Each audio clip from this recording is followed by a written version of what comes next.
Tidak melulu bahwa diet itu tidak makan makanan yang enak. Ini berat saya sekitar 93 kiloan, 91-93 kilo. Awal-awal emang berat, awal-awal emang susah, tapi alhamdulillah bisa menjadi seperti ini. Halo teman-teman semua, selamat datang di YouTube channel saya. Ini merupakan vlog pertama saya yang akan membahas tentang healthy food. Sebelum lanjut, jangan lupa untuk subscribe, like, dan juga komen ya di video ini nanti. Nah, jadi sebenarnya banyak ya tema-tema menarik yang bisa kita jadikan sebagai konten di dalam YouTube.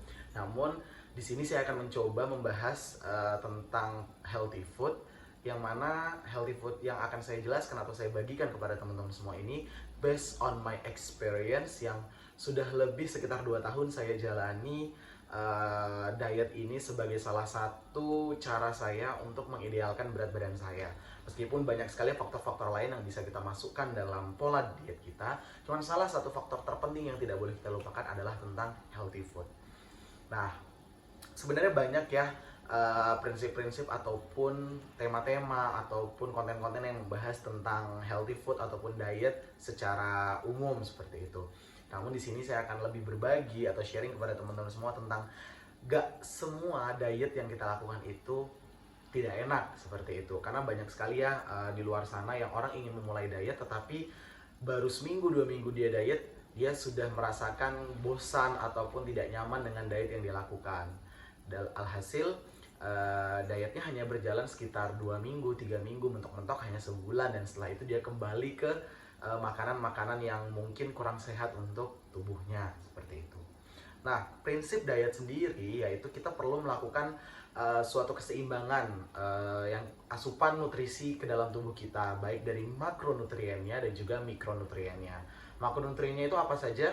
Yaitu ada karbohidrat, ada protein, dan juga ada lemak. Sedangkan mikronutriennya tentu ya seperti mineral dan juga vitamin yang tidak boleh kita lupakan. Meskipun kebutuhan harian mikronutrien ini sangat kecil, tetapi ketika kurang di dalam tubuh kita itu akan menjadi sesuatu hal yang kurang baik juga. Sehingga poin-poin ini yang perlu kita seimbangkan agar semuanya berkesinambungan dengan baik di dalam tubuh kita. Nah, jika salah satu di dalam poin-poin ini tadi, maksud saya adalah makronutriennya terutama itu tidak seimbang di dalam tubuh, maka yang terjadi apa? Yang terjadi tentu tidak balance ya, tidak seimbang antara jumlah yang harus dimasukkan ke dalam tubuh untuk kebutuhan karbohidratnya misalnya dibandingkan dengan protein dan juga lemaknya, sehingga bisa menjadi penumpukan ataupun kegemukan pada seseorang tersebut. Begitupun sebaliknya, jika kekurangan tentu juga akan sangat membuat orang ini kekurangan energi sehingga bisa dampaknya kurus sekali. Sehingga memang perlu kita seimbangkan antara kebutuhan protein, kebutuhan karbohidrat, dan juga kebutuhan lemak yang ada di dalam tubuh. Nah, jadi di sini saya akan sharing kepada teman-teman semua terkait beberapa poin bahwa tidak selamanya, tidak melulu bahwa diet itu tidak makan makanan yang enak. Dalam artian hanya makan makanan yang rebus-rebusan, hanya makan makanan yang dikukus seperti itu. Tidak selamanya seperti itu. Kenapa saya bisa bilang seperti itu? Karena saya sendiri sudah menerapkan dan alhamdulillah saya merasakan hasil-hasil tersebut. Nah, ini teman-teman bisa lihat ya. Ini ketika berat badan saya di tahun 2018 akhir ya, seingat saya, atau 2019 awal saya lupa. Ini berat saya sekitar 93 kiloan, 91-93 kilo. Yang mana ukuran celana saya pada saat itu sekitar 40-41. Sangat sulit sekali gitu ya. Namun saya mencoba untuk lebih aware dengan diri saya. Teman-teman juga ada yang mulai nge-gym, mulai olahraga. Saya di situ juga mulai terstimulus tuh untuk melakukan olahraga dan kemudian juga memikirkan diet-diet saya sehari-hari. Awal-awal emang berat, awal-awal emang susah, tapi alhamdulillah bisa menjadi seperti ini.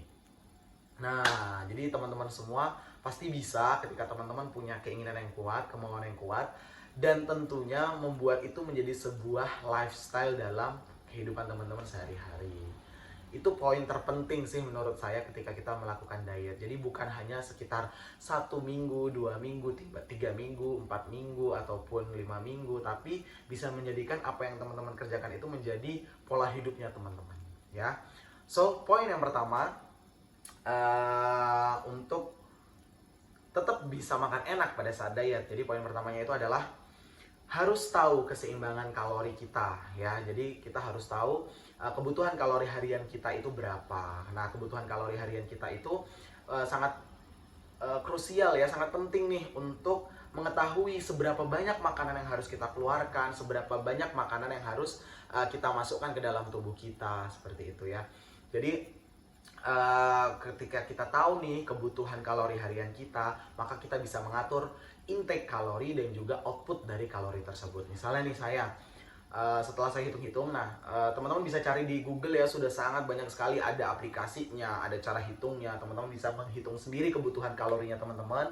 Itu membutuhkan usianya teman-teman, berat badannya teman-teman sekarang, tinggi badan, dan aktivitas fisik sehari-hari selama 1 minggu itu seperti apa. Nanti keluar tuh kebutuhan kalori harian teman-teman semua.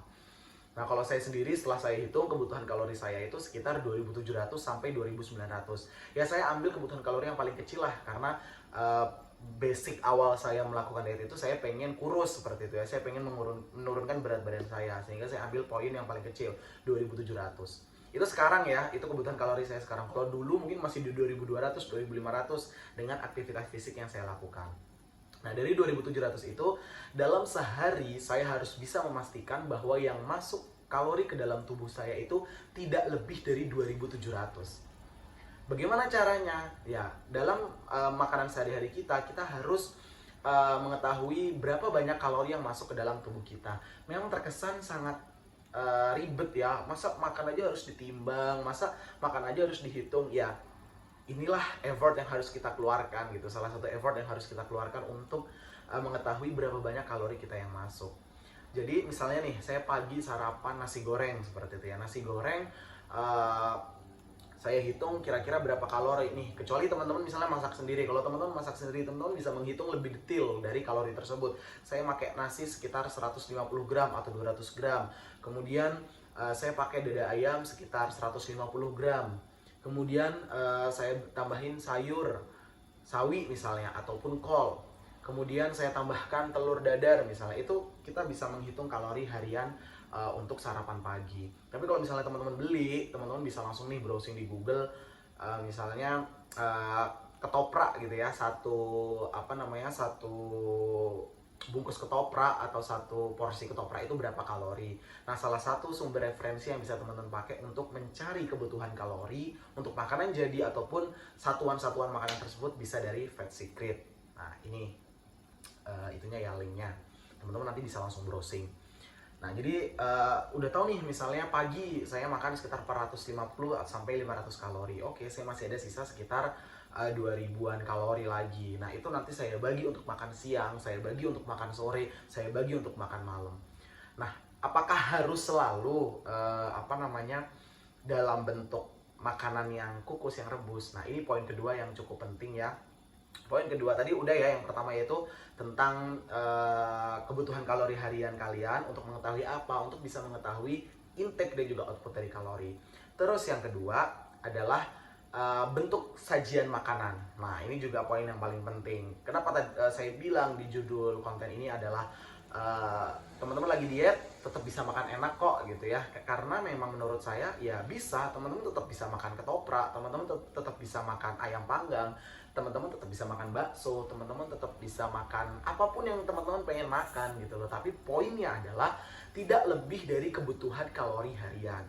Nah, semakin pengolahannya bagus, tentu kalorinya akan semakin rendah. Tapi protein, karbohidrat, dan juga vitamin dan mineral yang masuk tentu akan jauh lebih baik gitu ya. Tapi masalahnya, apakah dengan pengolahan yang seperti itu teman-teman akan tetap bertahan? Itu kan pertanyaan big question yang harus kita jawab. Jika yes bisa bertahan, it's okay, teman-teman bisa lanjutkan. Tapi jika tidak, itu kan menjadi PR besar ya. Oh, ternyata diet cuma 2 bulan, 3 bulan, atau bahkan cuma sebulan. Jadi pengolahan ini penting. Ketika teman-teman membeli ayam bakar, ya sudah dihitung saja kalorinya kira-kira ada berapa dalam satu porsi ayam bakar. Kemudian ada nasinya, ada sambelnya. Oke, sekitar 700 kalori misalnya. Oke, tadi pagi sudah 500, siangnya saya makan lagi 700, berarti sudah sekitar 1200 kalori. Nah, sisanya saya bagi lagi untuk makan sore sebelum olahraga atau sebelum gym. Kemudian malamnya saya bagi lagi untuk makan malam sebelum saya tidur, seperti itu. apa yang harus saya makan di setiap sesi-sesi makan saya itu balik ke teman-teman semua, ke kebutuhannya teman-teman semua. Yang penting tadi poin pertama adalah teman-teman tahu kebutuhan kalorinya teman-teman.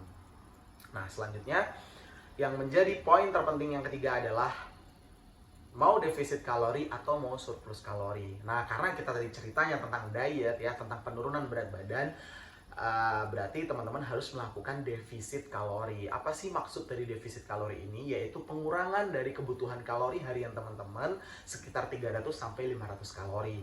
Misalnya nih, tadi saya butuh sekitar 2700 kalori. Kalau saya ingin menurunkan berat badan saya lagi, maka saya perlu melakukan defisit sekitar 2300 sampai 2500 kalori. Maksimal untuk konsumsi harian saya. Nah, dengan saya melakukan defisit kalori, maka kebutuhan energi-energi saya yang lain yang harusnya 2700 itu bisa diambil dari cadangan-cadangan lemak yang ada di dalam tubuh saya, sehingga secara perlahan berat badan saya bisa turun dengan melakukan defisit kalori tersebut. Nah, banyak nih konten-konten lain ataupun literatur-literatur lain yang mungkin mengatakan diet defisit kalori yang terlalu ekstrim itu tidak bagus. Menurut saya, yes, karena seperti defisit kalori sampai 1000 kalori atau 800 kalori itu akan sangat mengganggu metabolisme yang ada di dalam tubuh kita seperti itu. Basically tubuh kita itu butuh BMR ya, metabolic basal rate. Basal metabolic rate, basal metabolic rate. Nah, basal metabolic rate itu intinya dasar banget kebutuhan kalori kalian itu harus terpenuhin segitu gitu loh, untuk mencukupi keberlangsungan hidup sel-sel yang ada di dalam tubuh kita, untuk kita bergerak, untuk kita berbicara, untuk ginjal kita menyaring, untuk jantung kita bergerak, paru-paru kita bergerak, itu kan butuh energi. Nah, at least teman-teman butuh BMR itu. Nah, BMR setiap orang tuh emang beda-beda, tapi rata-rata 1700 sampai 1900. Itu bener-bener nggak boleh, jangan sampai enggak terpenuhin gitu loh. Kalau misalnya sehari 2 hari oke lah ya, tapi kalau misalnya sampai berkelanjutan sebulan 2 bulan, itu akan sangat mengganggu kestabilan fisiologis yang ada di dalam tubuh kita. So, saya tidak merekomendasikan buat teman-teman yang pengen diet tetapi bener-bener no karbo ya, yang habis banget tuh kebutuhan energinya ya. Ya oke, mungkin teman-teman 5 hari, 7 hari, 10 hari gitu ya. Oh, diet saya berhasil turun 10 kilo. Itu kurang direkomendasikan karena itu tadi ya, habisnya teman-teman cairannya hilang, kemudian keberlangsungan organ-organ dalam tubuh juga kurang baik seperti itu. So, ketika pengen diet dengan defisit kalori maksimal itu sekitar range 500 kalorian, 300 sampai 500 dan dihitung. Nah, so itu menurut saya ya 3 poin penting yang perlu teman-teman maksimalkan dalam diet teman-teman untuk tetap bisa makan enak dalam kehidupan sehari-hari ataupun dalam dietnya teman-teman. Jadi jangan pernah overthinking dengan diet kita yang aduh semua dikukus, semua direbus. Yes, memang bagus, memang akan memberikan dampak yang cukup signifikan dan cepat untuk dietnya teman-teman. Tapi akankah sustainable dari dietnya teman-teman tersebut? Itu yang menjadi pertanyaannya. Kalau saya sendiri jujur, saya pecinta makanan, saya suka banget dengan kuliner-kuliner Indonesia, dan saya paling nggak bisa jika harus menahan tidak makan tersebut. Misalnya saya nggak makan sate, saya nggak makan sempol, saya nggak makan tahu bakso, itu sulit buat saya.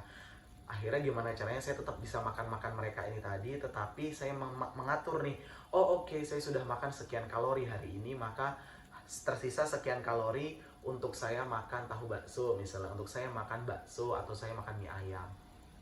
Nah, dan jangan lupa juga tadi ya, keseimbangan dari kebutuhan karbohidratnya teman-teman, kebutuhan proteinnya teman-teman, dan juga kebutuhan vitamin dan juga mineral. Terima kasih sudah melihat video ini. Jika suka mohon di like, jangan lupa juga di komen, di subscribe, dan juga di like. Komen juga di bawah jika teman-teman punya ide untuk saya bahas apa lagi nih untuk video berikutnya dan tentang apa. Thank you, bye-bye.